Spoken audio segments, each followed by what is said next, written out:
आज हम शुरू करेंगे लेजर। स्टूडेंट, लेजर होता क्या है? देखिए, जितने भी आप जर्नल एंट्रीज मेंटेन करते हैं, एक फर्म की एक से ज़्यादा जर्नल एंट्रीज हो सकती हैं। पूरे साल में कई ट्रांजैक्शंस होती हैं आपकी। तो आपको साल या महीने के एंड में ये कैसे पता चलेगा कि आपने इस बंदे से कितने पैसे लेने हैं या कितने पैसे देने हैं, या अब तक की सेल कितनी है, अब तक की परचेज कितनी है, या आपने जो खर्चे किए हैं टोटल, मान लीजिए रेंट है तो अब तक कितना दिया है, सैलरी है तो कितनी दी है, लास्ट में उस पीरियड के आपने किससे कितना लेना है, किसको कितना देना है, कहाँ पर कितना खर्च किया है, कितने के एसेट्स हैं, कितने के लाइबिलिटीज़ हैं। इन सब के लिए हम क्या करते हैं, जितने भी जर्नल्स हैं उनके अंदर जो भी अकाउंट्स इन्वॉल्व हैं सबके नाम के अलग अलग लेजर अकाउंट बना देते हैं।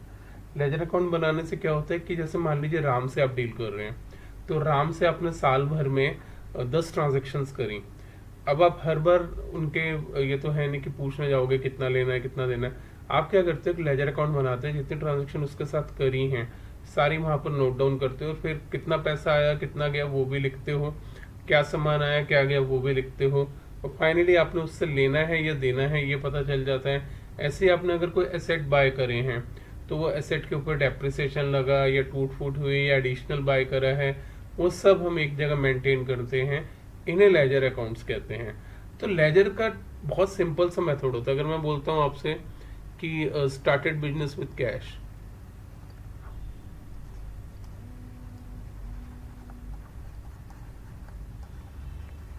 तो बहुत क्लियर है कि इसमें क्या क्या इन्वॉल्व है।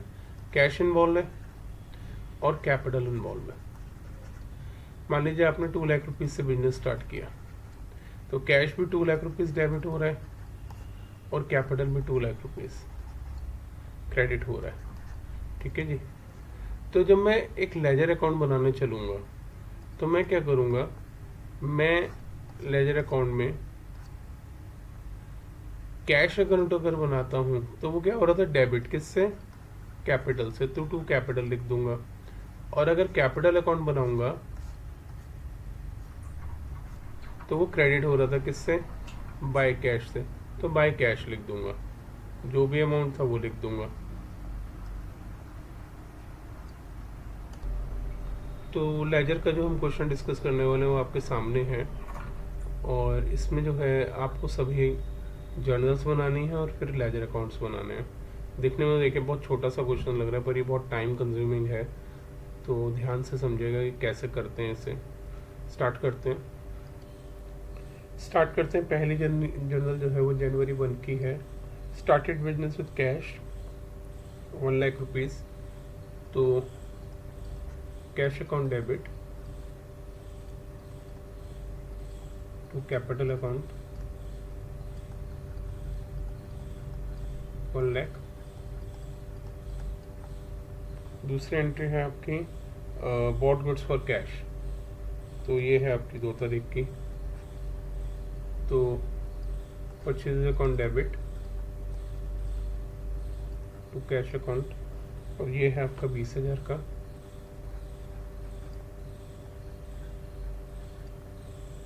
नेक्स्ट एंट्री है आपकी 3 तारीख की, सोल्ड गुड्स फॉर कैश, तो cash account debit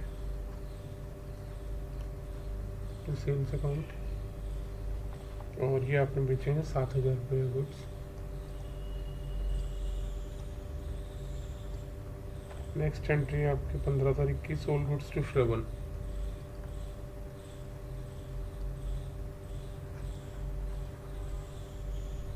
account debit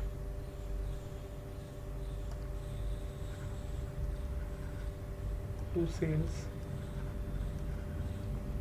जो हमने गुड्स बेचे 6,000 के।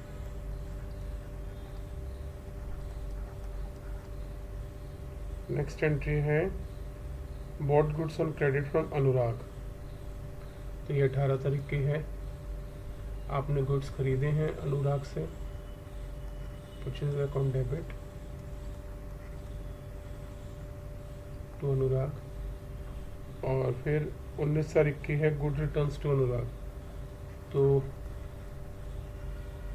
अनुराग डेबिट टू परचेज रिटर्न्स। जो आपने परचेज करी थी गुड्स की 50,000 की थी, जो गुड्स बेचे हैं आपने वो 5000 के हैं। नेक्स्ट है सोल्ड गुड्स फॉर कैश 30,000, तो cash account debit to sales 30,000। और पेड इलेक्ट्रिसिटी बिल 1000, तो ये है आपके 22 के electricity bill debit to cash जो आपने 1000 रुपये का भरा है।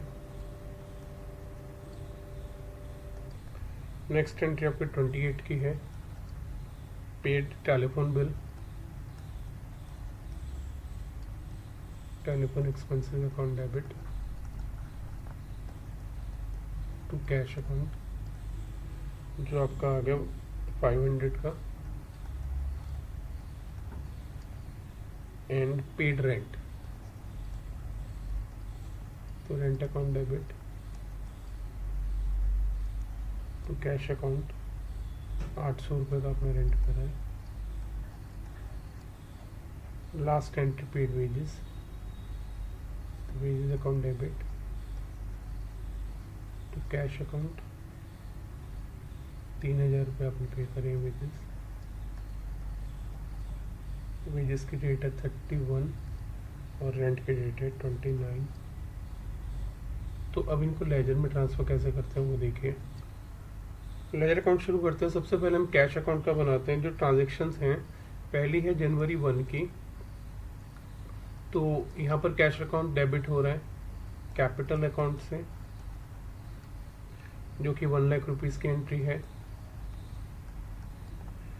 और फिर एक जनवरी 3 की एंट्री है जिसमें भी ये डेबिट हो रहा है सेल्स से। तो दो ही एंट्री है जहाँ पर कैश अकाउंट डेबिट हो रहा है। और क्रेडिट होने के लिए पहली एंट्री है जनवरी 2 की, यहाँ बाय परचेजेस है जो कि 20,000 से है। दूसरी एंट्री है आपकी 20 की, जो कि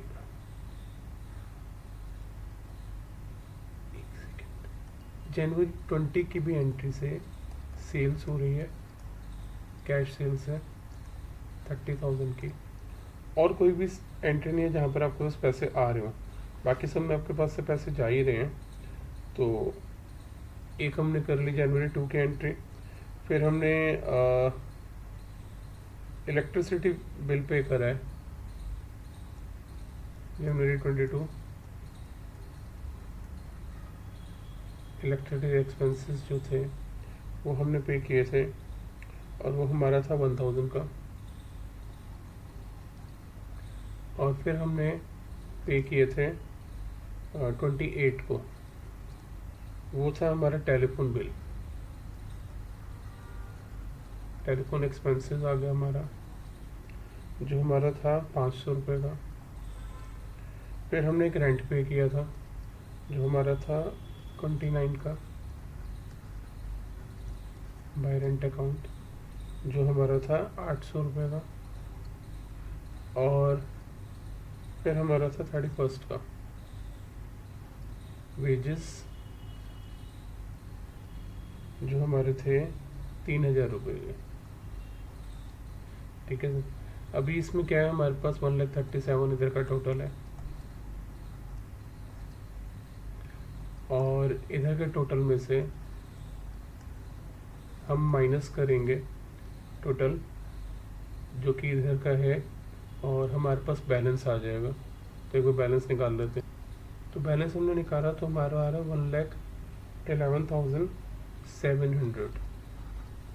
इसकी टोटलिंग भी 1,37,000 आ गई। तो हमारे कैश अकाउंट तो ऐसे बनते हैं। नेक्स्ट अकाउंट बनाते हैं। नेक्स्ट आपका कैपिटल अकाउंट है। जनवरी 1 को आपने स्टार्ट किया था business by cash account 1 lakh रुपए से, और आपका जनवरी 31 को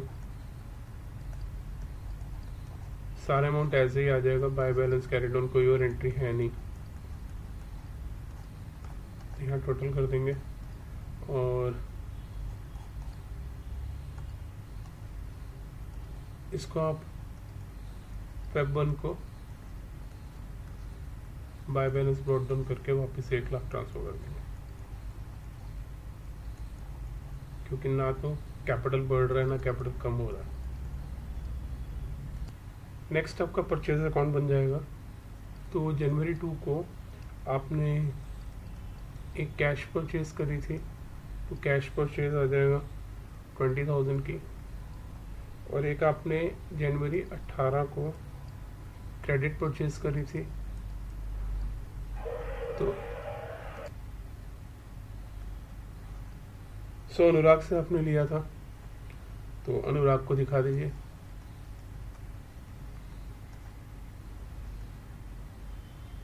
$70,000 की आपकी परचेज हो गई।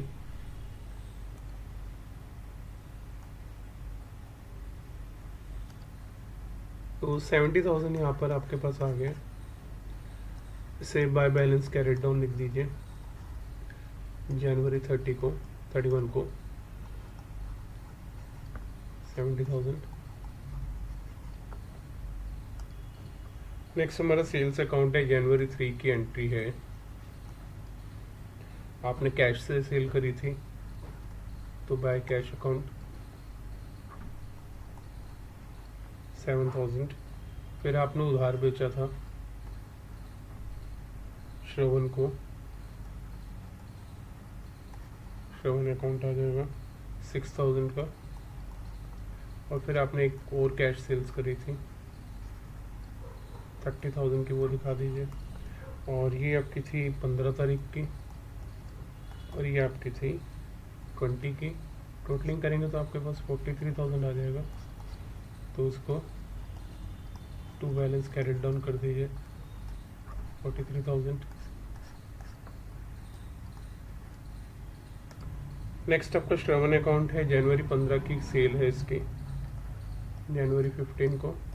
टू सेल्स अकाउंट था, एक ही ट्रांजैक्शन है पूरे महीने में इसके अकाउंट में। तो जनवरी 31 को बाय बैलेंस कैरेट डाउन में भी 6,000 लिख देंगे, टोटलिंग हो जाएगी 6,000 की। नेक्स्ट आप अनुराग अकाउंट बना सकते हैं। आपने इससे जनवरी 18 को कुछ परचेज किया था, तो परचेज अकाउंट था 50,000 रुपये का।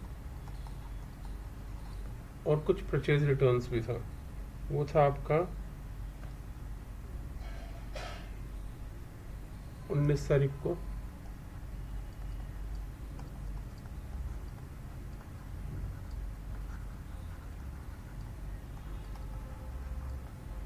और 31 को आपका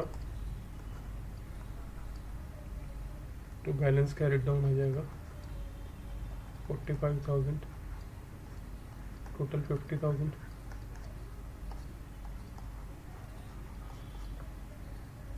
नेक्स्ट परचेज रिटर्न अकाउंट में बाय अनुराग आप दिखा देंगे। तो अनुराग को अपने 5,000 रुपये के गुड्स लौटाए थे जनवरी 19 को, और कोई रिटर्न्स है नहीं, तो जनवरी 31 को टू बैलेंस कैरेट डाउन यही 5,000 रुपये आ जाएंगे।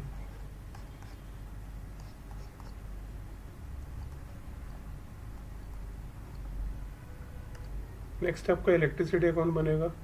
जनवरी 22 को आपने पे किया था, टू कैश अकाउंट था आपका जो 1,000 की ट्रांजैक्शन थी। और इसको ही जनवरी 31 पे बाय बैलेंस कैरेट डाउन ले जाइए।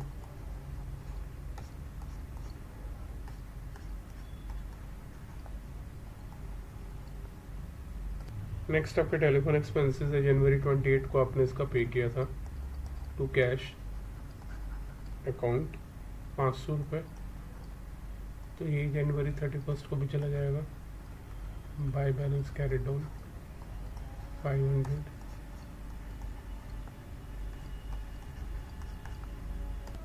नेक्स्ट आपका रेंट अकाउंट जो आपने पे किया था जनवरी 29 को,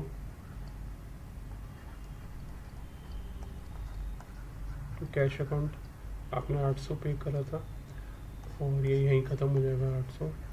और अगर आप वेजेस बनाओगे तो वो आपने पे करा था 31 जन को ही टू कैश अकाउंट, तो आपने पे किया था 3000, तो ये भी यहीं फिनिश हो जाएगा।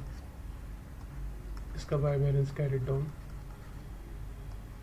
जन 31 को, इसका भी जन 31 को, इसका आपका आ जाएगा 800 और इसका आपका आ जाएगा बाय बैलेंस कैरिड डाउन 3000। तो ये तरीका था लेजर बनाने का। आई होप आप लोगों को सब कुछ समझ में आया हो कि कैसे ट्रांजैक्शंस लेजर में ट्रांसफ़र की जाती हैं। हम नेक्स्ट क्लास में कैश बुक स्टार्ट करेंगे, तो नेक्स्ट वीडियो में जल्दी लेकर आता हूँ। मेरी वीडियो को लाइक कीजिए, शेयर कीजिए, सब्सक्राइब कीजिए, फ्रेंड्स तक पहुँचाइए और जितना हो सके दोस्तों का हेल्प कीजिए।